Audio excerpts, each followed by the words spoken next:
8 जून 2020 की उस काली रात में उस 14वीं मंजिल पर उस कमरे में लोग कौन कौन मौजूद थे?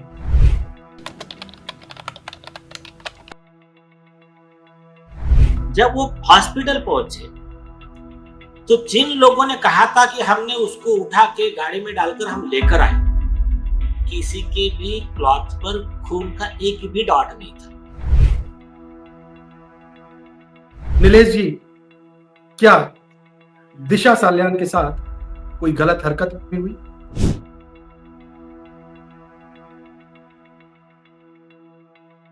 आप अगर अच्छे से ऑब्जर्व करोगे तो इस केस से रिलेटेड अराउंड 10 लोगों की संदिग्ध मौत हो चुकी है। दिशा साल्यान की मौत का मामला सुशांत से जाके कनेक्ट होता है? दोनों लिंक्ड हैं? 200%।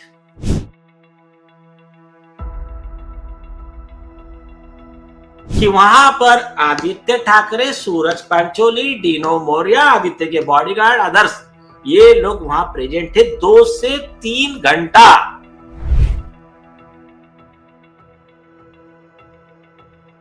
क्या इसमें डी कंपनी भी शामिल? दोनों मर्डर के दौरान रिया चक्रवर्ती और आदित्य ठाकरे का 44 टाइम्स कॉल कन्वर्सेशन है। आप क्या चाहते हैं इस केस की जांच आगे सीबीआई करे, एसआईटी करे, मुंबई में हो, मुंबई से बाहर हो?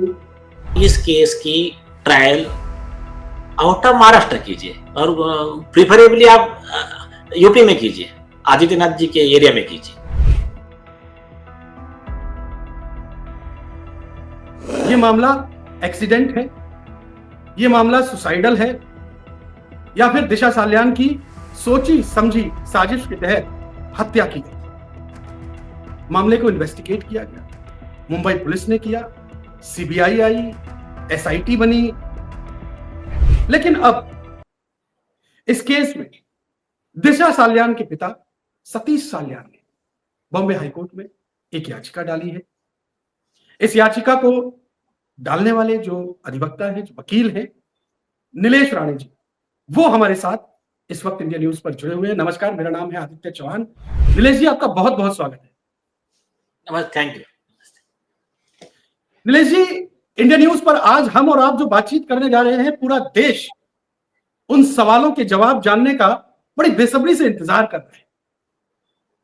मैं आपसे यह समझना चाहता हूं कि जब पहली बार सतीश साल्यान जी आपके साथ मिले, आपसे जुड़े, आपसे बातचीत हुई, और जब उन्होंने ये बात आपसे की होगी कि ये केस हमें बॉम्बे हाईकोर्ट में जाकर के पिटीशन डालनी है, तो उन्होंने कुछ साक्ष्य तो रखे होंगे कि आखिरकार दिशा साल्यान की मौत जो है वो स्वाभाविक मौत नहीं थी, वो कोई एक्सीडेंट नहीं था, वो एक साजिश थी। इस दलील के पीछे उन्होंने क्या बातें कही, ये आप हमें समझाइए। बहुत ही ब्रिलियंट सवाल पूछे आपने। एक्चुअली यही सवाल कई लोगों ने पूछे हैं और आपके माध्यम से कई लोगों तक इसका जवाब पहुंच जाएगा। देखिए, जब वो आए तो उनके जो ये थे मतलब प्रूफ्स उनके पास अवेलेबल है। सबसे पहला प्रूफ उन्होंने कहा कि मुझे वहां स्टोरी सुनाई गई थी कि वो जब गिर गई है, वो पूरे पूल ऑफ ब्लड था, खून से लथपथ थी, एक। और दूसरा था उसका सर फूट गया था, हेड इंजरी, रिफ टूट गई थी, हाथ टूट गया था, दांत टूट गए थे, पूरा जबड़ा बाहर ये था, टेढ़ा काढ़ा था, ये सब उनकी स्टोरी थी। जब वो पहुंचे तो उनको डेड बॉडी मतलब बॉडी नहीं दिखाई गई, क्योंकि वो हॉस्पिटल में पहुंचे थे, बोले अभी नहीं, ऐसा नहीं वैसा नहीं, जो भी रीजन। 2 दिन के बाद में पोस्टमार्टम होने के बाद में उनको बॉडी दी गई और जल्दी जल्दी अंतिम संस्कार के लिए कहा गया। अब उनको लगा कि सरकार हमारी है, आरोपियों की पुलिस हमारी है, तो इनको सब मिसगाइड करके, प्रेशराइज करके, और जो उसका जो मंगेतर था रोहन राय, तो उसके हाँ, तो उन्होंने उनको सबको मिला के इनको एक्चुअली साइकोलॉजिकल कस्टडी में रखा था उन्होंने, ये उनके एफिडेविट में लिखा है। तो फिर वो, और पुलिस भी कह रही है, तो बेचारा गरीब आदमी बेचारा क्या करेगा, और एक स्पेशली एबल्ड है, उनका एक हाथ पैरालाइज्ड है, तो ऐसा व्यक्ति आज 67 ईयर का आदमी हो, तो फिर उनको क्या कि हाँ चलो ये कह रहे, लेकिन दो बातें उन्होंने क्रूशियल ऑब्जर्व की थी और वही चीजें थी कि आज सारे पब्लिक के सामने उनका भांडाफोड़ हो गया आरोपियों का। बाकी तो चीजें बहुत है, मैं दो चीजें बता रहा हूं। एक चीज, जब वो हॉस्पिटल पहुंचे तो जिन लोगों ने कहा था कि हमने उसको उठा के गाड़ी में डालकर हम लेकर आए, किसी के भी क्लॉथ पर खून का एक भी डॉट नहीं था। और जहां वो जो जगह दिखा रहे थे वो जगह पर भी खून का एक बूंद नहीं था। और इसका एक इसी कड़ी में एक विषय ऐसा था कि जो बिल्डिंग है, बिल्डिंग के आगे 15 फीट का वॉल कंपाउंड है और उसके आगे 10 फीट दूर तक वो बॉडी गिरी थी। तो इन्होंने नॉर्मल सवाल पूछा कि आज तक जितना मैंने बिल्डिंग के बेस में गिरती है बॉडी, ये 25 फुट दूर कैसे क्या जाकर गिरी है। यकीनी तौर पर जब कोई 13वीं मंजिल से अगर गिरेगा तो वो बिल्डिंग के बहुत करीब गिरेगा। Yes yes. लेकिन अगर वो बिल्डिंग से काफी दूर है तो इसके मायने दो हो जाते हैं कि या तो उसने छलांग लगाई या फिर उसको धक्का देकर के गिराया गया। हाँ, लेकिन धक्का भी पॉसिबल नहीं है।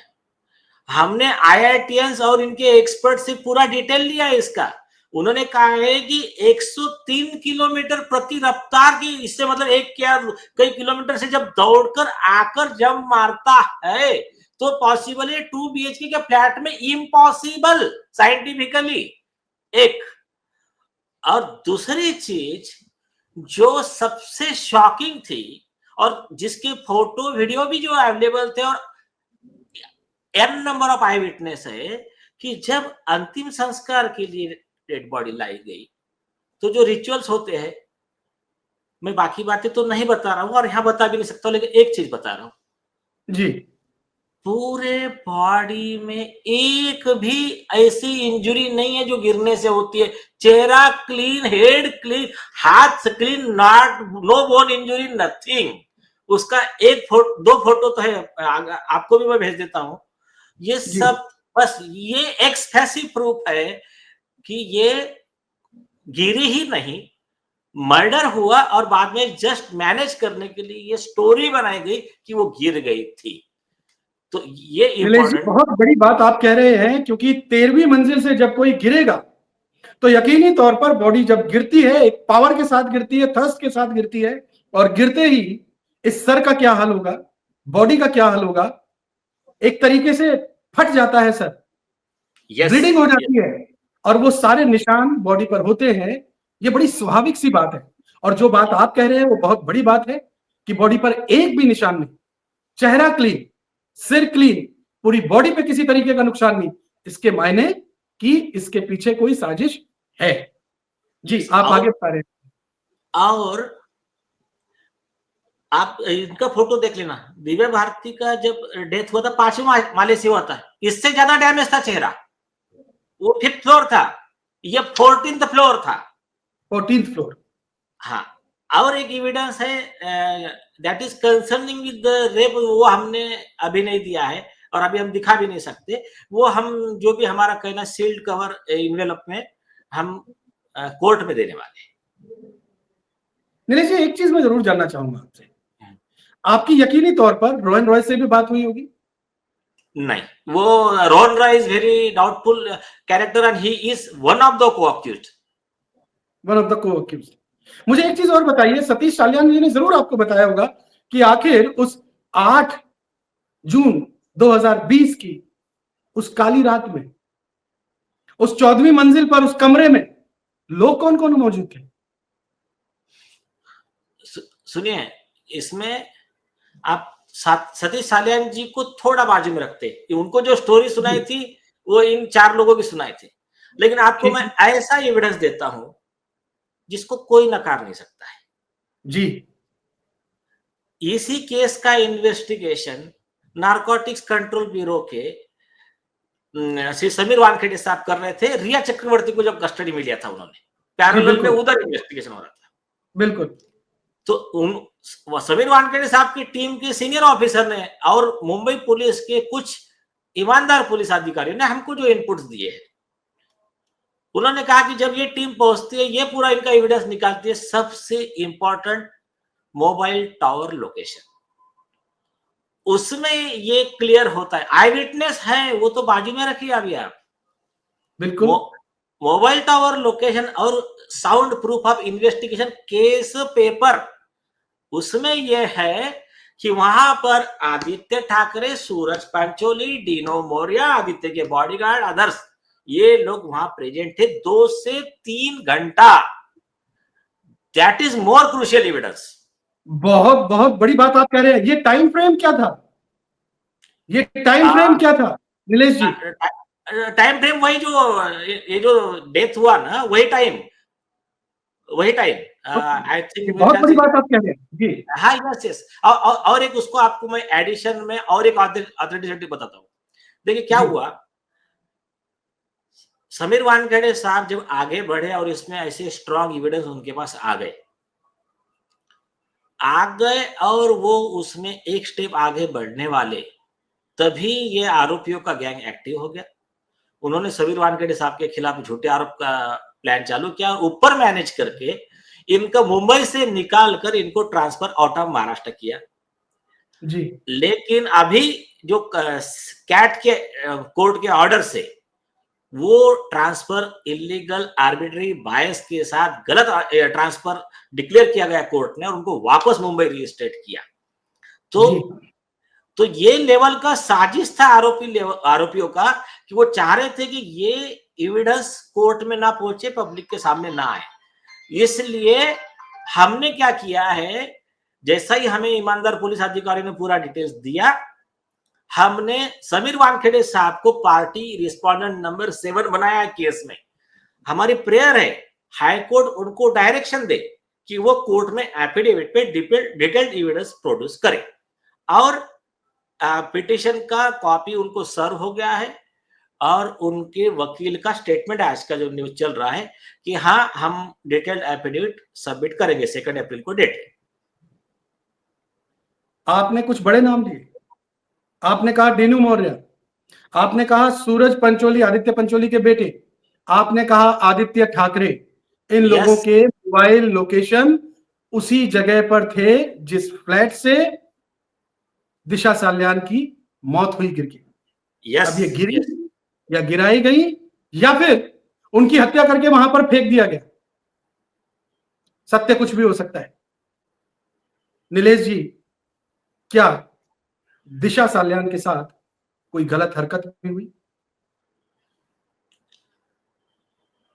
मोर देन 4 to 5 पीपल ने एक वहां पर ब्रूटल गैंगरेप किया है। इसका आई विटनेस भी हम देने वाले हैं, मतलब साउंड प्रूफ है हमारे पास हर चीज के।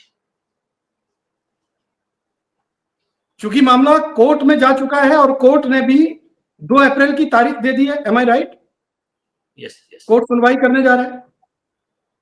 मैं बहुत ज्यादा सवाल तो नहीं करूंगा क्योंकि मामला कोर्ट में है और चूंकि बहुत बड़े लोग इसमें इन्वॉल्व हैं, उद्धव ठाकरे जी के बेटे इसमें इन्वॉल्व है, उनका नाम ठाकरे खुद आरोपी है, उद्धव ठाकरे खुद आरोपी है, उद्धव ठाकरे खुद आरोपी। यस। मैं आपसे ये जानना चाहता हूं, अगर आप पब्लिक इंटरेस्ट में ये बात बता सके, वो आई विटनेस के बारे में कुछ अगर आप थोड़ी सी इंफॉर्मेशन और दे सके। People wants to no.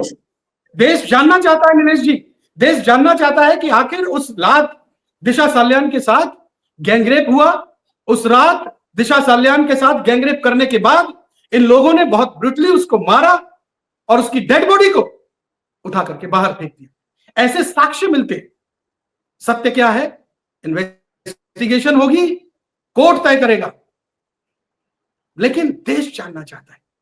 अगर आप थोड़ा सा बता सकें। देखिए, आप अगर अच्छे से ऑब्जर्व करोगे तो इस केस से रिलेटेड अराउंड 10 लोगों की संदिग्ध मौत हो चुकी है कि किसी को सुसाइड दिखाया गया, किसी को एक्सीडेंट दिखाया गया, किसी का तो पता ही नहीं चल रहा है जी। तो इसलिए अभी हम थोड़ा सा, हमको सीनियर पुलिस अधिकारी ने जो हमको जिन्होंने हमको हेल्प की है, अंदर की फाइल्स, अंदर के डॉक्यूमेंट्स जो हमको बताए हैं चीजें, उनका इंस्ट्रक्शन और जस्टिफिकेबल कि नाम बाहर आ गया तो जान को उनके धोखा है। तो इसलिए और एक मैं बताता हूं, ये सब चीजें बाजू में रख दीजिए। ठीक है। मटेरियल ऑन रिकॉर्ड मैं आपको सिर्फ गिनकर 3 मिनट लूंगा, 3 मिनट में जी मैं प्रूव कर दूंगा। Material on record is sufficient to punish sentence death penalty. आरोपियों को डेथ पेनल्टी का सेंटेंस देने के लिए मतलब सफिशिएंट मटेरियल एविडेंस। जी हाँ, और सुप्रीम कोर्ट के केस लॉ के तहत मैं बताता हूँ। देखिए बताइए। ये केस अदर केस से वो थोड़ा डिफरेंट है। एक टाइप का केस होता है जहां पर आप देखा हो कि मैक्सिमम ये जो 106 ऑफ एविडेंस एक्ट वाले जो केस होते हैं कि जहां घर पे हस्बैंड ही था और वाइफ का डेथ हो गया और बाद में वो स्टोरी बना रहा है, अरे वो बाहर चली गई थी, वो ऐसा हो गया था, फिसल गया था, उसके ऊपर छिपकली गिर गई, मर गई, जो भी स्टोरी बताता है। तो ऐसे कंडीशन में लॉ क्या है, 106 ऑफ एविडेंस एक्ट क्या कहता है कि लास्ट सीन थ्योरी, उसके साथ में लास्ट कौन पर्सन था, जो पर्सन उसके साथ में था उन्होंने एक्सप्लेन करना इसकी डेथ कैसी हुई। बिल्कुल। अगर उसका एक्सप्लेनेशन अगर झूठ साबित हो गया, यह लॉजिकल नहीं है, this is additional evidence to complete the chain of missing link and sufficient ground to sentence that person for murder. अब इस केस में आप गौर कीजिए, पहला हमको प्रूव क्या करना है, हमको प्रूव करना है आदित्य ठाकरे, डीनो मौर्य, सूरज पंचोली उसके बॉडीगार्ड वहां थे या नहीं थे। उसके लिए डिजिटल फुटप्रिंट्स है, मोबाइल टावर लोकेशन से लेके आई विटनेस से लेके मटेरियल अवेलेबल है। One more thing, Uddhav Thackeray गुट के प्रवक्ता किशोर तिवारी, इन्होंने अभी 15-20 दिन पहले मीडिया के सामने आके एडमिट किया कि हाँ आदित्य ठाकरे उस दिन वहां पर थे और उस जिस दिन हत्या हुई उस समय वहां पर थे उस फ्लैट पे, और वो तो जेल में चले जाते, हमने हमारे सोर्सेस यूज करके पुलिस को मैनेज किया। ये ऑफिशियल स्टेटमेंट ऑन मतलब इंटरव्यू में दिया है, एक ने कई चैनल को दिया है, और उन्होंने ये कहा कि ये तो मैं इतना कह रहा हूं, इससे एक्स्ट्रा एडिशन में मेरे पास है एक। आप ये तो प्रूव हो गया कि वो वहां थे। आप देखिए उनका एक्सप्लेनेशन क्या है, ये इंपॉर्टेंट है। अगर उनका एक्सप्लेनेशन झूठा है तो एडिशनल लिंक टू कन्विक्ट दे जी और ये तो साबित हो गया वो ऊपर से गिरी नहीं, ये तो साबित हो गया उसका जो डेथ है वो नेचुरल नहीं है। जी इनका एक्सप्लेनेशन देखिए, तीन टाइप का इनका एक्सप्लेनेशन है। पहली चीज, मैं वहां था ही नहीं, और मैं कहा था उस समय, मैं कल्याण डोंबिवली गया था, मेरे मम्मी के पिताजी मेरे नाना जी माधव पाटनकर जी का डेथ हुआ था। वो एक फैसी झूठा प्रूव हो गया, उनके नाना जी 8 को जिंदा ही थे, उनका डेथ हुआ था 14-15 जून को, ये एक झूठ साबित हो गया। दूसरा, मोबाइल टावर लोकेशन ने उनका झूठ साबित कर दिया। तीसरा, इस केस में इधर से आदित्य ठाकरे ने कहा और उधर से रिया चक्रवर्ती ने कहा, हम दोनों एक दूसरे को नहीं जानते, और नारकोटिक्स कंट्रोल ब्यूरो ने इन रिया चक्रवर्ती का एक जो छुपा कर रखा था मोबाइल, रेड किया उनके पिताजी के घर से, वहां से लेकर आए इसने मोबाइल चैट जो डिलीट कर दिए थे व्हाट्सएप के, वो फॉरेंसिक के थ्रू रिकवर कराए। उसमें ये पूरा साबित हो गया कि दोनों झूठ बोल रहे हैं। बाद में बिहार पुलिस द्वारा जो कॉल डिटेल रिकॉर्ड्स निकाले गए थे, और member of parliament Shri Rahul Shewadi ji ने लोकसभा में ऑन रिकॉर्ड ये बात रखी कि दोनों मर्डर के दौरान रिया चक्रवर्ती और आदित्य ठाकरे का 44 टाइम्स कॉल कन्वर्सेशन है। तो ये जो कंटिन्यूस झूठा डिफेंस जो लिया गया, और तीसरा झूठा डिफेंस ये लिया गया कि वो तो गिरकर मरी, फिर उस केस को कवर अप कर दो, उसको सुसाइड दिखाओ।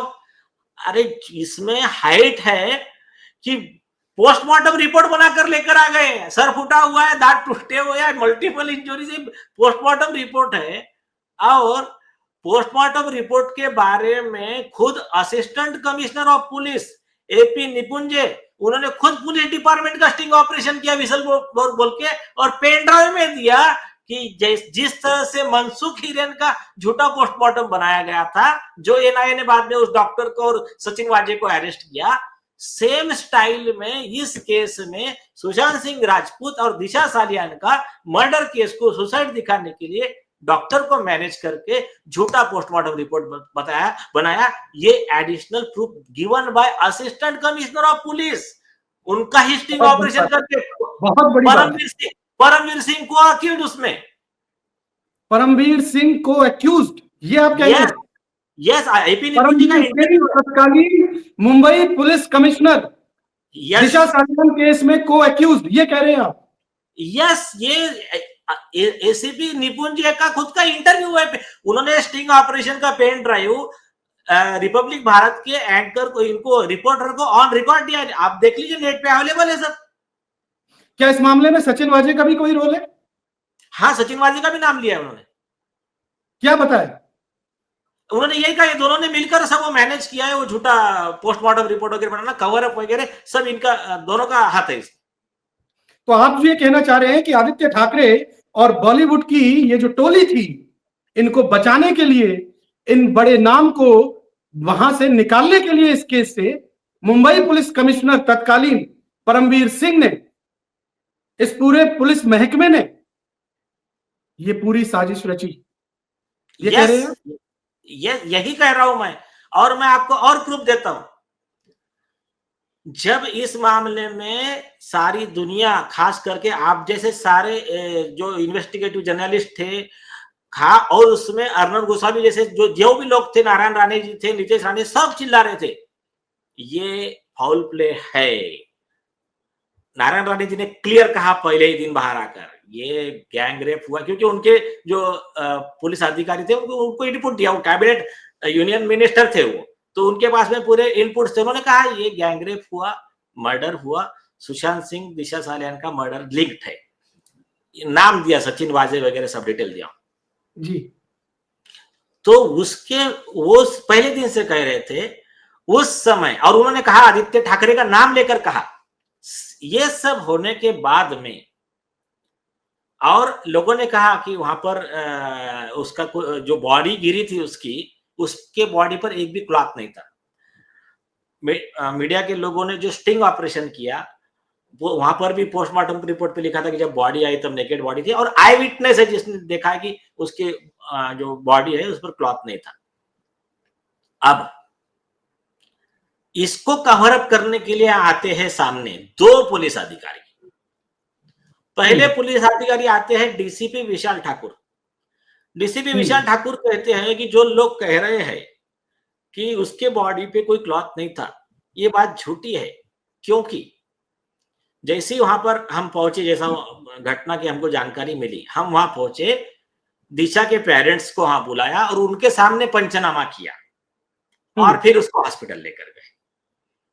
और इस थियरी को उनका ही पुलिस रिकॉर्ड और उनके ही विटनेस जो ऑन रिकॉर्ड इंटरव्यू दे रहे रोहन राय वगैरह, वो ये कह रहे हैं कि पहले ही हमारे लोग कार में उसको लेकर चले गए थे हॉस्पिटल में, पुलिस बाद में पंचनामा तो हुआ ही नहीं। और दिशा के पेरेंट का इंटरव्यू है और खुद वो भी सब कोराबरेट कर रहे हैं, ये झूठे वाले विटनेस भी, पुलिस के विटनेस भी, वो ये कह रहे हैं कि दिशा के पिता वहां पर हॉस्पिटल में सुबह 4:30-5 बजे के आसपास पहुंचे। वो तो वहां स्पॉट पहुंचे ही नहीं, तो कौन सा पंचनामा इन्होंने साइन किया? और उनको तो 2 दिन तक उनकी बॉडी देखने ही नहीं मिली उनकी बेटी की। तो ये झूठ साबित करता है डीसीपी विशाल ठाकुर के स्टेटमेंट का। थर्ड पॉइंट, फिर जब देखा कि इससे मामला नहीं दब रहा है, पब्लिक में गुस्सा है और ये मीडिया मैनेज नहीं हो रही है, तब आते हैं police commissioner Paramvir Singh. Paramvir Singh press conference लेते हैं, आपने भी दिखाया था शायद उस समय वो विषय, तो उसमें सब दिख रहा है। देखिए, हमने पूरा सब सीसीटीवी चेक कर लिया है, ये उनका स्टेटमेंट है, मेरा नहीं, उनका स्टेटमेंट। और उस सीसीटीवी में कोई भी बाहर आते जाते नहीं दिख रहा है। दिशा सालियान अंदर जब गई है जो 3-4 तारीख को, वो बाद में बाहर ही नहीं आई और सीधा उसका ऊपर जब सुसाइड किया बस तभी वो बाहर आई है। अब ये जो चीज है इसको कॉन्ट्राडिक्ट करने वाला और उस जगह पर कोई भी पॉलिटिकल पर्सन प्रेजेंट नहीं था, मतलब आदित्य ठाकरे वहां प्रेजेंट नहीं था, ये उन्होंने स्टेटमेंट दिया।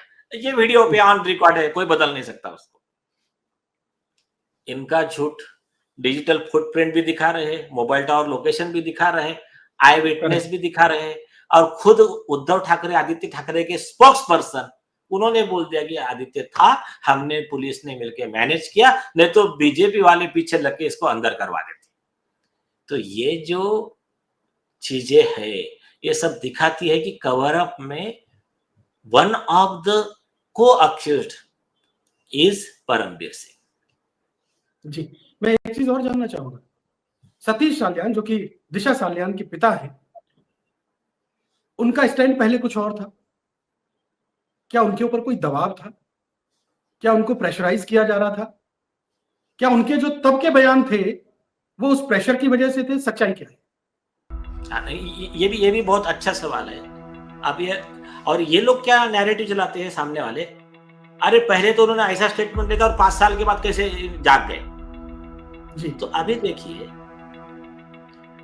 ये इन्होंने एफिडेविट पे लिख कर दिया कि कॉमन मैन हूं, मुझे तो ये कभी मैं सोच भी नहीं सकता कि पुलिस झूठ बोल सकती है।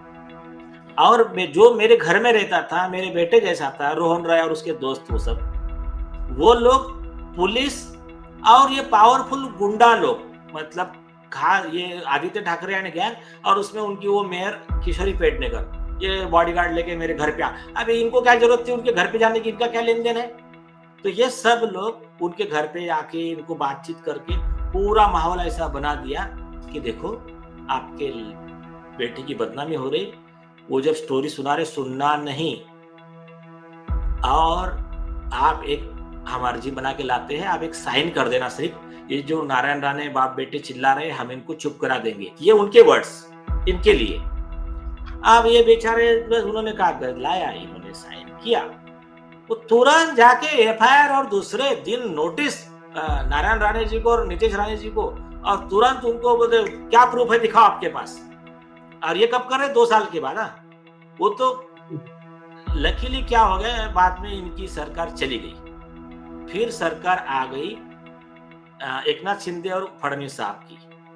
वो सरकार आने के बाद में जिस केस को जो उन्होंने क्लोजअप कर दिया था, उनके गवर्नमेंट आरोपी दोनों, आरोपी number 1, accused number 1 Aaditya Thackeray, उस समय का कैबिनेट मिनिस्टर स्टेट का, अक्यूज नंबर 2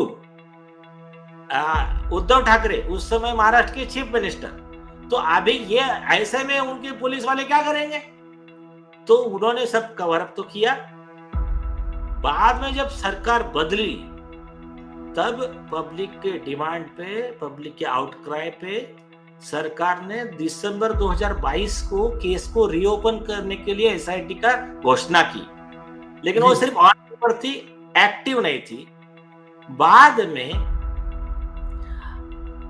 सितंबर 2023 को supreme court and high court litigant association के प्रेसिडेंट श्री रशीद खान पठान, इन्होंने पीआईएल फाइल की बॉम्बे हाई कोर्ट में। उस पीआईएल के बेस पे फिर एसआईटी का कॉन्स्टिट्यूशन हुआ 11 दिसंबर 2023 को। तो 11 दिसंबर 2023 को पुलिस के सामने सतीश साल्यान जी का स्टेटमेंट डिटेल रिकॉर्ड हुआ। उन्होंने कहा कि यस, ये केस आप ओपन कीजिए और जो सच है वो बाहर लाइए।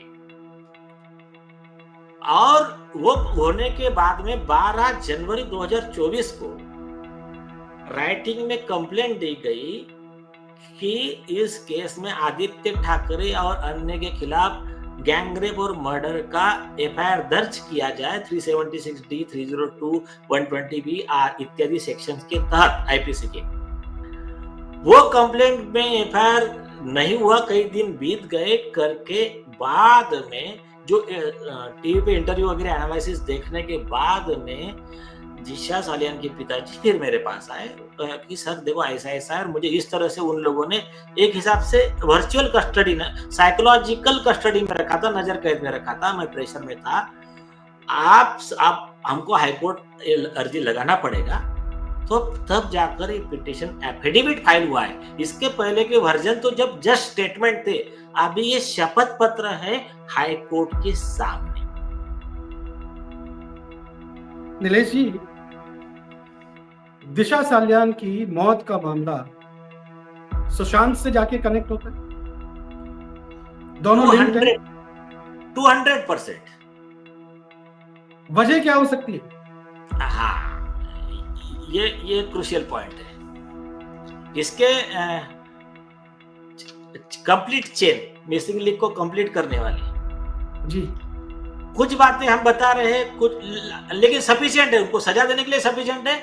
बाकी जो हमारे स्टॉक में है वो सब एडिशन में है। जी, हाँ, मैं साउंड प्रूफ के साथ में मैं टोटल लिंक कंप्लीट करने वाला वर्जन बताता हूं, जो पार्ट ऑफ द एफिडेविट है।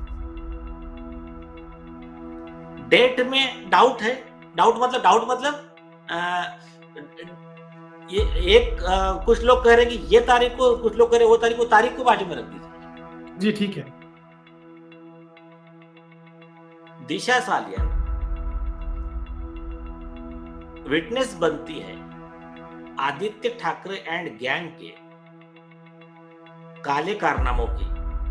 उसमें काले कारनामे बहुत है, लेकिन एक कारनामा मैं बताता हूं कि जो चला उसमें एक माइनर लड़की का मॉलेस्टेशन चल रहा है पार्टी में, जहां पर एनजीओ से छोटे छोटे बच्चे भी बुलाए गए हैं। ये परवर्ट विकृत सिख लोग है, साले राक्षस लोग हैं, तो उसका वो विटनेस बनती है। और दिशा सालियान का ट्रस्टेड पर्सन में से रिस्पेक्टफुल पर्सनालिटी में कौन है कि सुशांत सिंह राजपूत जी। तो ये बात वो उनसे शेयर करती है, उनसे हेल्प मांगती है। अब सही गेम शुरू होता है यहां से। सुशांत सिंह राजपूत के साथ में लिव इन में रह रही थी रिया चक्रवर्ती। वो इनोसेंटली उससे बात शेयर करते हैं। अब नेचुरल है कि अपने साथ में जो रह रहा है व्यक्ति एक्सपेक्ट करेगा कि वो उसको हेल्प करेगा, स्वाभाविक है। वो उनको धोखा देती है। सुशांत ने एक बात रिया से शेयर की जी। और शायद सुशांत सिंह राजपूत इसमें प्रेस कॉन्फ्रेंस करना चाहते थे, और क्योंकि वो बहुत बड़ी पर्सनालिटी थी, सुपरस्टार थे, उनकी बात को पूरा देश सुनता था, तो उन्होंने जैसा अपना फीलिंग एक्सप्रेस किया, उनको ये पता ही नहीं कि वो माफिया की जो जिन आरोपियों के खिलाफ ये सोच रहे हैं उसकी तो एजेंट उनके यहाँ प्लान की गई ये है रिया चक्रवर्ती। तो इन्होंने उसको बात कही, उसने तुरंत, उसकी लॉयल्टी तो उधर थी उस गैंग के साथ, उस माफिया के साथ, उस सिंडिकेट के साथ। इसने वो तुरंत बता दिया जो भी है, ये है इनके भाई शोभिक चक्रवर्ती है, जो भी है उसमें। जैसा बात पहुंचती है, आदित्य ठाकरे कहते हैं कि ये दोनों का जिंदा रहना है, हमारा करियर खत्म हो जाना है, ये तो एक्सपोज कर देंगे हमको दुनिया के सामने, करियर खत्म, जेल में जाना पड़ेगा। तो फिर क्या? बोले क्या कुछ नहीं, मर्डर करना पड़ेगा, जैसे और किया वैसे इसका कर देंगे। फिर प्लान के तहत, ये इंपॉर्टेंट है, एविडेंस के साथ बात कर रहा हूं जी, प्लान के तहत रिया चक्रवर्ती को मैसेज पहुंचाया जाता है, वहां से निकलो तुम, अभी दिशा और सुशांत दोनों का मर्डर करने वाले हैं। रिया चक्रवर्ती उस दिन घर छोड़ के भागती है सुशांत का 8 जून 2020। 8 जून 2020 को मर्डर होता है दिशा सालियान। यस। और जो स्टोरी लेकर आती है वो स्क्रिप्टेड मनोर कहानियां रिया चक्रवर्ती। सुशांत ने खुद मुझे रिक्वेस्ट किया, एक्टर, उन्होंने कहा कि आप प्लीज जाइए। जब वो कह रहे आप प्लीज जाइए, आपका कुछ ऐसा झगड़ा या कुछ ऐसा नहीं था, तो रिया चक्रवर्ती ने इनका फोन ब्लॉक क्यों किया था? ये बेचारे फोन करते रह गए, वो फोन ब्लॉक करके बैठ गई। एक ये क्रूशियल एविडेंस। बाद में जैसा दिशा का मर्डर होता है, दिशा के कन्वर्सेशन विद ऑल फ्रेंड्स और उनके पिताजी, उनका एविडेंस है। कल से सारे चैनल दिखा रहे हैं, पहले भी है पर अब तो ओपन आ गया कि अभी जिन्होंने दिशा का मर्डर किया अब मुझे वो नहीं छोड़ेंगे। ये बहुत बड़ा एविडेंस है to complete the chain of the conspiracy, कि मतलब जिन्होंने दिशा को मारा वही मुझे मारने वाले हैं। और बराबर 4 से 5 दिन में सुशांत सिंह राजपूत जी का मर्डर होता है। और एक गौर कीजिए, ये स्टोरी 14 की दिखा रहे हैं, मर्डर 13 का है, लेकिन ठीक है, वो तो विषय बाद में आएंगे। मर्डर हुआ इतना नक्की है। उसके बाद कवर अप होता है, और वो मर्डर के पहले सुशांत सिंह राजपूत इतने डरे हुए थे कि शायद 51 सिम उन्होंने बदले, आपके पास अवेलेबल, वो तो ओपन डेटा अवेलेबल है नेट पे। और उन्होंने मतलब कभी शायद वो हॉल में कहीं सो जाते, रूम में भी नहीं सोते थे, कभी शायद गाड़ी कहीं पार्किंग में लगाते, गाड़ी में सो जाते थे। इस तरह का उनका बिहेवियर था, बहुत डर जाते थे। ओनली बिकॉज ऑफ दैट आज दिशा का मर्डर हुआ, मुझे वो चीज पता है, अब मेरा मर्डर होगा। अब इसके बाद में किसी ने भी आदित्य ठाकरे का तो नाम जोड़ा नहीं था सुशांत सिंह राजपूत के मर्डर में। और एक बात ये भी ख्याल रखे, पूरा देश जान ले। हाँ, एक मैं और अप्रिशिएट करूंगा, आप जिस तरह से सिस्टमैटिकली कूल एंड काम, मतलब कंपोज बैलेंस तरीके से आराम से जो पूछ रहे हैं ना, इसके वजह से बहुत इतना सुंदर तरीके से मैं बता पा रहा हूँ। I really appreciate your way of conducting the interview. तो इसके बाद में अगर सुशांत सिंह राजपूत जी का मर्डर नहीं होता ना, तो दिशा सालियान का मर्डर कभी ओपन नहीं होता, क्योंकि वो उतनी फेमस पर्सनालिटी वो नहीं थी।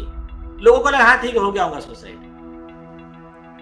आप देखिए, सुशांत सिंह राजपूत जी का जब मर्डर हो गया तो कॉमन मैन, एसएसआर के चाहने वाले और जो इन्वेस्टिगेटिव जर्नलिस्ट जो भी थे, पत्रकार वगैरह, ये सब एक्शन में आ गए। सबने कहा ऐसा कैसा, उनके मैनेजर का भी सुसाइड हो दिखा रहे, इनका भी सुसाइड दिखा रहे, और कई चीजें दिख रही थी। वो आंखों पे मार लगा हुआ है, आंख काली है, पैर टूटा हुआ है, और बोले वो फैन से लटक के, और फैन की और बेड की हाइट से ज्यादा इनकी हाइट है, सुसाइड कैसा होगा। फिर वो उनका जो रूम पार्टनर है वो स्टोरी सुना रहा है, इन्होंने रात को 3 बजे मुझे जूस मांगा, ये मांगा। पोस्टमार्टम में उनके इसमें जूस है ही नहीं। फिर जो पोस्टमार्टम कर रहे थे आपने क्या रूप कुमार शाह, उन्होंने बोला जब आया था पैर टूटा हुआ था, आंख ये थी, लेकिन वो सब चीजें एडजस्ट करने को कहा वो डॉक्टर ने, जो भी वो था उनका एविडेंस, वो भी टेस्टिमोनी है। तो ये सब चीजें हुई। तो जैसा चोर की दाढ़ी में तिनका रहता है ना, तो सबसे पहले आदित्य ठाकरे बाहर आते हैं। वो कहते हैं मेरा और रिया का कोई संबंध नहीं है, हम एक दूसरे को नहीं जानते। किसने पूछा था आपको? दूसरा, रिया चक्रवर्ती की तरफ से एडवोकेट सतीश मानी शिंदे आते हैं। वो कहते हैं कि रिया चक्रवर्ती आदित्य ठाकरे को नहीं जानती, और ये दोनों वर्जन झूठ साबित करने वाले उनके व्हाट्सएप चैट्स को रिकवर करता है narcotics control bureau, on record ये चीजें है। फिर 44 कॉल रिकॉर्ड्स कि ये 2 मर्डर के दौरान उनके जो कम्युनिकेशन हुए, अभी ये तो कई कम्युनिकेशन इस नंबर से हुए, कई कम्युनिकेशन उनके अल्टरनेट नंबर से हुए थे, वो तो पूरा कई चीजें हैं इसमें। तो ये पूरा चेन कंप्लीट करता है। आप सुन लीजिए, सुप्रीम कोर्ट के 50 जजमेंट है, उसमें से सिर्फ एक जजमेंट की मैं बात करूंगा। आप रमनलाल वर्सेस स्टेट का जजमेंट है और प्रेम सिंह का जजमेंट जो पिटीशन में फाइल किया है, उसमें क्या कहा गया कि अब अगर किसी को मर्डर करने का कॉन्स्पिरेसी रचता है, कोई प्लॉट करता है, कोई ओपन में तो नहीं करेगा, वो तो इन हाउस में ही डीलिंग होगा ना। इनका प्लानिंग जो हुआ होगा चुपचाप में उनके आपस में गुंडों के बीच में, सिंडिकेट के बीच में हुआ, तो डायरेक्ट एविडेंस इनके कॉन्स्पिरेसी का नहीं रहता है। लेकिन circumstantial evidence chain of circumstances is sufficient to prove the conspiracy. और सुप्रीम कोर्ट ने कहा कि once this conspiracy is proved, then act of commission and omission, मतलब दिशा का मर्डर हो रहा है और पता है आगे सुशांत का मर्डर होने वाला है, फिर भी उसको नहीं रोकना, बट कवर अप में शामिल रहना। इसमें अगर ये जो लोग शामिल है, चाहे वो रिया चक्रवर्ती है, चाहे वो परमवीर सिंह है, चाहे वो सचिन वाजे, ये every person is liable for the same punishment of main accused. ये सभी डेथ पेनाल्टी के हकदार है अगर आदित्य ठाकरे को डेथ पेनाल्टी होती है तो। और उसमें कहा कि इस चेन ऑफ सर्कमस्टेंसेस में अक्यूज का झूठा डिफेंस जो है इट इज एडिशनल एविडेंस। इस तरह का ये पूरा केस है। आप ऑलरेडी उनका जो डिफेंस है झूठ साबित हो चुका है, और भी कुछ कहना है तो आप भी वो कहे, उनके एक वर्ड के खिलाफ हमें एक्स्ट्रा सॉलिड एविडेंस देने के लिए हम लोग तैयार हैं। यानी आपके पास लिफाफे में बंद बहुत सारे ऐसी चीजें हैं, ऐसे प्रूफ हैं जो ये साबित करते हैं कि ये दोनों हत्याएं हैं। दिशा साल्यान को पहले मारा गया और उसके बाद सुशांत सिंह राजपूत की आवाज को बंद कर दिया। एक सवाल और जानना चाहता हूं, क्या इसमें डी कंपनी भी शामिल है? अभी फिलहाल मैं कुछ कमेंट नहीं करना चाहता इस पे, लेकिन कुछ चीजें आएंगी बाहर। मैं कुछ नाम बढ़ा दूं क्या? बोलिए। मैं चाहता हूं कि आप अपनी तरफ से, क्योंकि ये जो बॉलीवुड में एक नेक्सस चलता है और उस नेक्सस का सीधा कनेक्शन दुबई और डी कंपनी से जाकर के जुड़ता है। अगर आपके सामने कुछ तथ्य हैं तो वो भी सामने रख दीजिए। क्या इसमें डी कंपनी का कोई लिंक है? अभी डी कंपनी का बोलने से बेहतर है ना, मैं कुछ चीजें बताता हूँ, रीडिंग बिटवीन द लाइंस आप डॉट कनेक्ट कर लीजिए जी। नंबर 1, सुशांत सिंह राजपूत जी का एक हैंड रिटन डायरी था जो आज सीबीआई के कस्टडी में है। मैं सीबीआई के फाइल के केस पेपर के आधार पर एक बात बता रहा हूं। मुंबई, क्योंकि क्या था, ये केस पहले मुंबई पुलिस के पास में था, सीबीआई तो बाद में आई ना, जब सुप्रीम कोर्ट का ऑर्डर हुआ, तब तक तो परमवीर सिंह के हाथ में था। तो ये मुंबई पुलिस के कुछ ईमानदार अधिकारियों ने जो हमको इंफॉर्मेशन दी है, जो डॉक्यूमेंट्स बोलो, जो भी एविडेंस बोलो, उस डायरी के बाकी पेज की मैं बात नहीं कर रहा, मैं सिर्फ एक पेज की बात कर रहा हूं। उस पेज में 3 नाम है, सलमान खान जी, दूसरा नाम आई थिंक संजय लीला भंसाली जी, और मेन और एक नाम है करण जौहर जी। और हमने हमारे प्रेयर में इम्तियाज खत्री का भी मोबाइल टावर लोकेशन की मांग की है। इम्तियाज खत्री, यस जी, बहुत बड़ा नाम लिया आपने। यस, ये है क्योंकि उसके बारे में बीजेपी के एमएलए राम शिंदे और न्यूज चैनल पे दिखाया गया था कि सुशांत सिंह राजपूत के बर्थडे के समय उनको धक्का मारते हुए ले जा रहा है। वीडियो है उसका।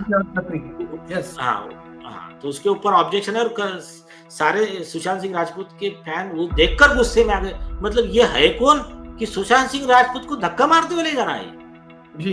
तो ये एक पार्ट थोड़ा बाजू में रखिए। करण जौहर को ऐसी कौन सी सर्विस चाहिए थी सुशांत सिंह राजपूत से, आप रीडिंग बिटवीन लाइन आप देख लीजिए, जो वो अदर मेन हीरो से चाहते हैं, जिसको इन्होंने मना कर दिया या जो भी उनका कुछ हो गया। एक सोची समझी साजिश के तहत टॉर्चर हरेसमेंट शुरू होता है सुशांत सिंह राजपूत जी का। कोई प्रोग्राम वो अरेंज करते हैं, मैनेज करते हैं, वहां पर सवाल पूछा जाता है। मतलब कहीं भी जाओ, ह्यूमिलेट करना है बस। टारगेट सुशांत सिंह राजपूत, तो उनको टारगेट कैसा, कहीं भी पहुंच गए तो इनके वर्ड रहते थे, अरे आ गया छपरी। सुशांत सिंह राजपूत जो मतलब इतने ब्रिलियंट, मेरे ख्याल से ये आईटी इंजीनियर्स, उस व्यक्ति को, और उनको कैसा बोलकर, मतलब डिग्रेडिंग वर्ड में, ए ड्राइवर इधर आ, इस तरह से। तो ये उनको ह्यूमिलेट किया जाता था। फिर प्रोग्राम में ये करने का कि प्रोग्राम, ऑफिशियल प्रोग्राम अवेलेबल है कि आपको अगर किसी को बचाना है या किसी को मारना है तो आप किसको मारोगे। तो वो 4 लड़कियों से सवाल पूछेंगे और सब लोग वो कह रहे हैं कि हम सुशांत सिंह राजपूत को मारेंगे। इस तरह के सवाल वो शो में। उसके बाद में करण जौहर के जो ह्यूमिलेशन है उसके डायरेक्ट प्रूफ्स उसमें है। सलमान खान के बारे में कुछ दिन रुक जाइए, बाद में एक अलग एपिसोड बन सकता है। अभी इसमें मैं नहीं हूं, उसमें दूसरा एक एक्सपर्ट एक्टिविस्ट है, वो विषय थोड़ा अलग है, लेकिन उनका नाम है उसमें। वो इसका जवाब सीबीआई दे, मेरा तो क्लियर कहना है, सीबीआई दे इस चीज का जवाब। तो ये जो पेज है, ये पेज के आधार पर लिंक कहां तक जाती है, इसका जवाब एक्चुअली आप सीबीआई ने देना चाहिए मेरे हिसाब से। ये कॉमन मैन कितना एविडेंस कलेक्ट करेगा। ठीक है, ये बात और है कि हमारी टीम को ऑनेस्ट पुलिस ऑफिसर है, ऑनेस्ट सीबीआई ऑफिसर है, ऑनेस्ट नारकोटिक्स के ऑफिसर है, कुछ रॉ के अधिकारी है, इवन कुछ आर्मी के लोग हैं। इन लोगों ने बहुत हेल्प किया। तो लेकिन एक लिमिट है ना हमारा भी। तो अभी अब हमने मैक्सिमम चीजें दे दिया है, सफिशिएंट है। अब डिटेल में इन्वेस्टिगेशन, सारी जनता जवाब मांगे सीबीआई से और पुलिस से जो इन्वेस्टिगेशन कर रहे हैं। बहुत शॉर्ट में एक जवाब जानना चाहूंगा, क्योंकि आप इस मामले की बहुत तह में गए होंगे, आपके सामने बहुत सारे क्लूज आए होंगे, इस केस से जुड़े हुए पर्दे के पीछे और पर्दे के आगे वाले लोग खुल के और ना खुल के भी आपके सामने आए होंगे। अगर ये सच सामने आता है, दिशा साल्यान और सुशांत सिंह की हत्या हुई है, ये बात सच साबित हो जाती है, तो क्या बॉलीवुड में बहुत बड़ा तहलका मचने वाला है, बहुत बड़े नाम सामने आने वाले हैं जो अभी भी पर्दे के पीछे है।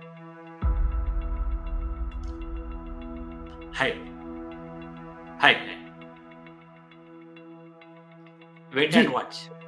जी, मैं इस सेशन को बंद करूं उससे पहले 2 सवाल आपसे और जानना चाहूंगा नीलेश जी। इस केस की सुनवाई हाईकोर्ट ने, बॉम्बे हाईकोर्ट ने उसकी सुनवाई 2 अप्रैल मुकर्रर कर दी है। आप क्या चाहते हैं, इस केस की जांच आगे सीबीआई करे, एसआईटी करे, मुंबई में हो, मुंबई से बाहर हो? दिशा साल्यान के फादर क्या चाहते हैं, क्या कहना चाहेंगे? हमारा स्पेसिफिक प्रेयर है, पहले तो देखिए सुप्रीम कोर्ट के ललिता कुमारी केस की गाइडलाइंस है और अभी कल परसों और एक जजमेंट आया। देखिए, जब कॉग्निजेबल और हीनस क्राइम, ऐसा कॉग्निजेबल ऑफेंस कोई भी हो, लेकिन ये तो हीनस क्राइम है, इसका कंप्लेंट जब पुलिस के पास जाता है रेप का, तो एज ए रूल उनको एफआईआर रजिस्टर करना है पहले। फिर एफआईआर रजिस्टर करने के बाद में फिर अक्यूज का कस्टडी, आदित्य ठाकरे, इन सब लोगों का, उनका narco test, brain mapping test, lie detector test, ये सब साइंटिफिक टेस्ट करना है। ये मैंडेटरी प्रोसेस है इस केस में खास करके। तो हमने कहा कि पहले तुरंत एफआईआर रजिस्टर करो। एक मैटर इन्वेस्टिगेशन के लिए सीबीआई को दो, क्योंकि इसमें आरोपी परमवीर सिंह जैसे पुलिस कमिश्नर लेवल के लोग हैं, तो वो नीचे के अधिकारी कैसा इन्वेस्टिगेशन कर सकते हैं? उसका भी केस लॉ है, वो नहीं कर सकते, सीबीआई को ही जाएगा मामला। तीसरी चीज, हमने क्लियर कहा है कि इस केस का ट्रायल मुंबई या महाराष्ट्र में मत चलाइए। ये इनके गुंडे लोग विटनेस को धमका सकते हैं, हरास कर सकते हैं, किसका एक्सीडेंट करवा सकते हैं, किसके तकलीफ हो सकती है। विटनेसेस को पहले पुलिस प्रोटेक्शन दीजिए और इस केस की ट्रायल आउट ऑफ महाराष्ट्र कीजिए और प्रिफरेबली आप यूपी में कीजिए, आदित्यनाथ जी के एरिया में कीजिए, तो ताकि मतलब फेयर एटमॉस्फेयर में इसका ट्रायल चले। तो ये बेसिक डिमांड है। उसके बाद टोटल 22 डिमांड्स है और उसमें ये बात मैं और एक इम्पोर्टेंट बता रहा हूं आपको। अभी आप गौर कीजिए, जो पहले का इंक्वायरी हुआ था एक्सीडेंटल डेथ रिपोर्ट का, पहले के आईओ ने किया था।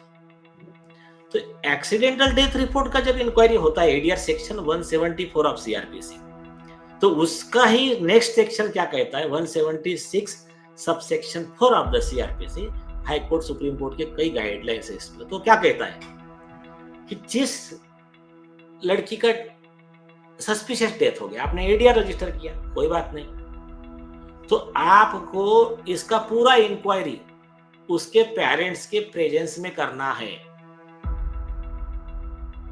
यहां पर तो पता ही नहीं पिताजी को बेचारे को क्या हो रहा। तो दूसरी चीज, जब ये केस में ऐसे डाउटफुल रहता है कि ऐसा हुआ नहीं हुआ, तो मैंडेटरी है पुलिस को सीन रिकंस्ट्रक्शन करना। मतलब उसी वेट का बॉडी आप बिल्डिंग से फेंक कर देख लीजिए, 2 मिनट में एक्सपोज हो जाएगा कि वहां से गिरती है तो नीचे गिरती कि 25 फुट उड़ के गिरती है। ये एक चीज है। तो ये क्रूशियल स्टेप्स है उसके, ये कोई स्टेप फॉलो नहीं हुए। इससे आगे की केस जब पुलिस इंक्वायरी करके उसका रिपोर्ट देती है, और ये जस्ट रिपोर्ट होता है, उसको ऐसा लीगल वैल्यू नहीं होता कि ये रिपोर्ट हो गया मतलब आगे इन्वेस्टिगेशन नहीं हो सकता। एक जस्ट रिपोर्ट होता है। तो ये जो जस्ट रिपोर्ट होता है वो प्रोड्यूस करना पड़ता है जुडिशियल मजिस्ट्रेट, मेट्रोपॉलिटन मजिस्ट्रेट के पास में, और उसकी एक कॉपी देनी पड़ती है। पूरा सीसीटीवी से लेके, पेन ड्राइव से लेके, पोस्टमार्टम से लेके पंचनामा, पूरा फाइल देनी होती है उनके फैमिली को, ताकि उनको अगर फाउल प्ले लगता है, उनको पुलिस पे विश्वास नहीं है, तो वो अपना प्रोटेस्ट पिटीशन कंप्लेंट केस डाल के प्रोसिक्यूट कर सके। इसमें कोई कॉपी नहीं दी गई इनके पेरेंट्स को। आज हमने लेटर दिया है तो डीसीपी भोजपुर ने आज कहा है कि ठीक है, हम आपको मंडे को पूरा कॉपी दे रहे हैं। जब केस लॉ दिखाया, मीडिया ने मामला उठाया, तो ये आज का स्टेटमेंट है। दूसरा, कोर्ट में आज तक वो रिपोर्ट प्रोड्यूस ही नहीं है, 4.5 साल से। वो रिपोर्ट इन्होंने इनके घर में ही जज बना लिए, असिस्टेंट कमिश्नर ऑफ पुलिस बन गए जज, उन्होंने ऑर्डर कर दिया, ओके फाइल बंद, किसी को कॉपी देना नहीं। कई लोगों ने आरटीआई में एप्लीकेशन किया, मीडिया गया, कई लोग गए, उन्होंने कहा कि कॉपी तो दीजिए।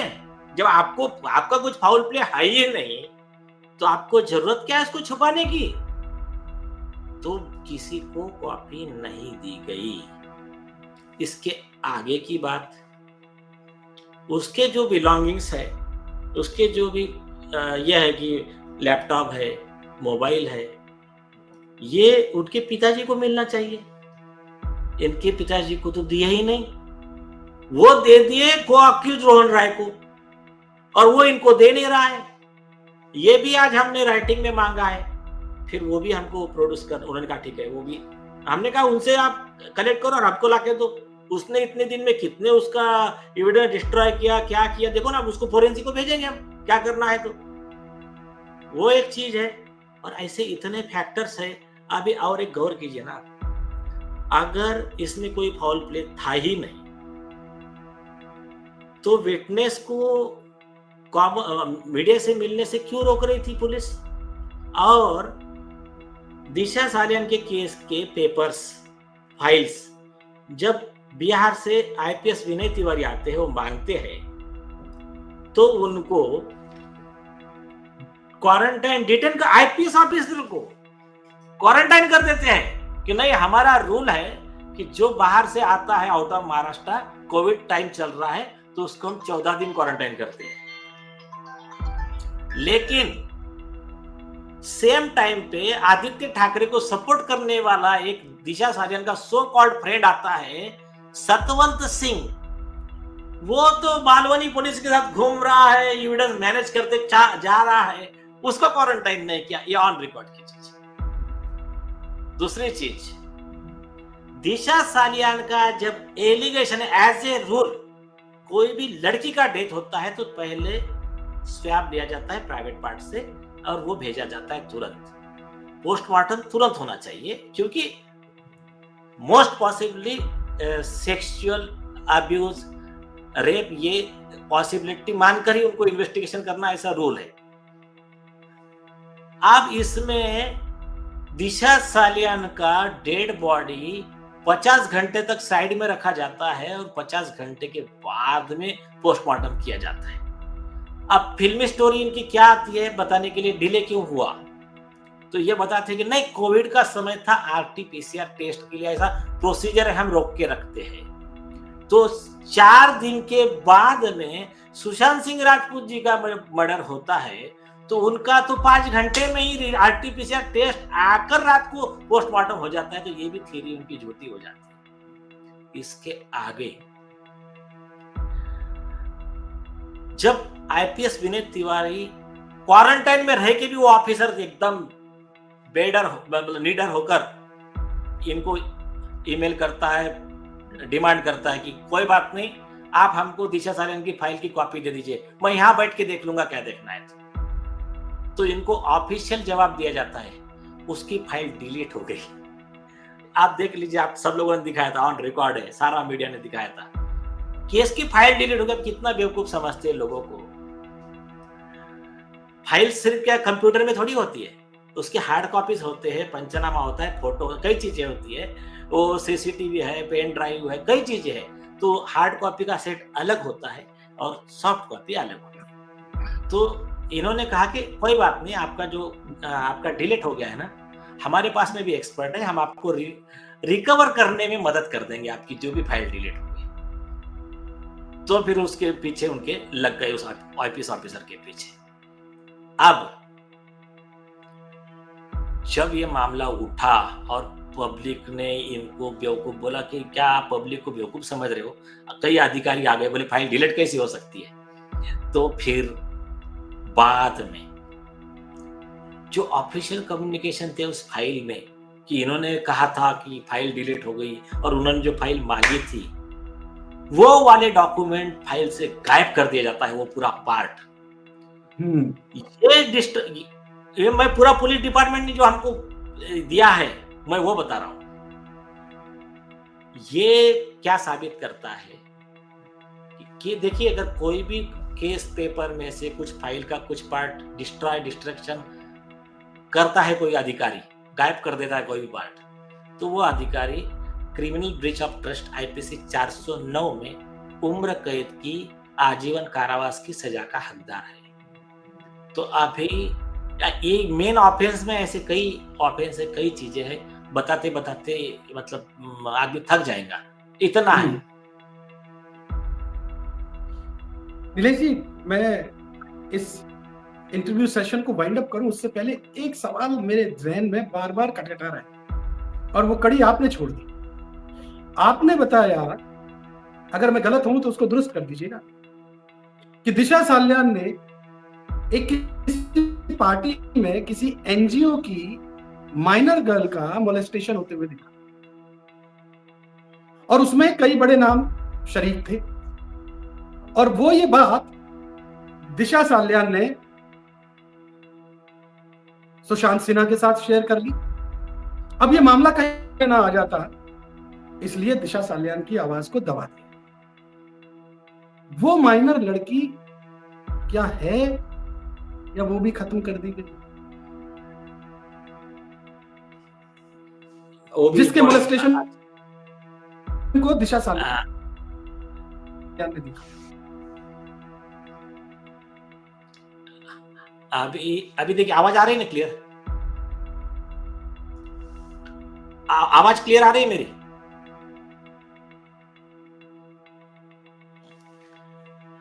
देखिए,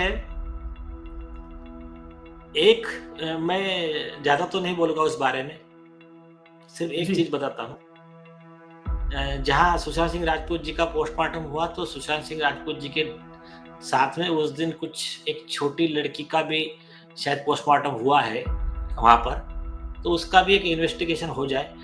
लेकिन उस लड़की का और आगे क्या हुआ, क्या डिटेल्स, एक्चुअली मेरे पास पूरा डिटेल्स नहीं है।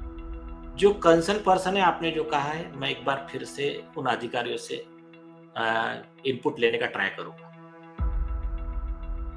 नीलेश जी, आज इस सेशन में आपने जितनी सरलता के साथ ये जो बिखरी हुई कड़ियां थी, दिशा साल्यान की मौत से जुड़ी हुई, सुशांत सिंह राजपूत की मौत से जुड़ी हुई, ये पॉलिटिकल बड़े चेहरे, ये बॉलीवुड के बड़े चेहरे, इन सारे डॉट्स को आपने बड़ी आसानी से कनेक्ट कर दिया। और ये कनेक्शन ये बताता है कि ये मौत स्वाभाविक मौत नहीं थी, ये एक्सीडेंट नहीं थे। ये कनेक्शन बताते हैं कि ये एक सोची समझी साजिश के तहत की गई हत्याएं थी। बहरहाल मामला फिर से बॉम्बे हाईकोर्ट में जा चुका है, कोर्ट इस पर सुनवाई करेगा और देश पूरा उम्मीद लगाए बैठा हुआ है कि सुशांत सिंह राजपूत और दिशा साल्यान की मौत का सच सामने आएगा। जो कल्प्रिट है उनको उनके किए की सजा मिलेगी। हिंदुस्तान के जुडिशरी सिस्टम पर, इस देश के एक एक नागरिक को पूरा भरोसा है। जस्टिस थोड़ा डिले हो सकता है, लेकिन जस्टिस होगा, ये भरोसा सबको है। नीलेश जी, आप हमारे साथ जुड़े और इतनी सरलता के साथ आपने सारी चीजों को हमारे साथ साझा किया, आपका बहुत बहुत शुक्रिया। धन्यवाद। और आपने जिस तरह से आराम से पूछा, इसकी वजह से आई वॉज इनकरेज्ड। ये इसका क्रेडिट आपको जाता है। आपने बहुत एकदम आराम से, बहुत अच्छे तरीके से आपने बात पूरी बाहर आने दी ताकि जनता को ज्यादा समझ सके। Thank you, thank you, thank you so much.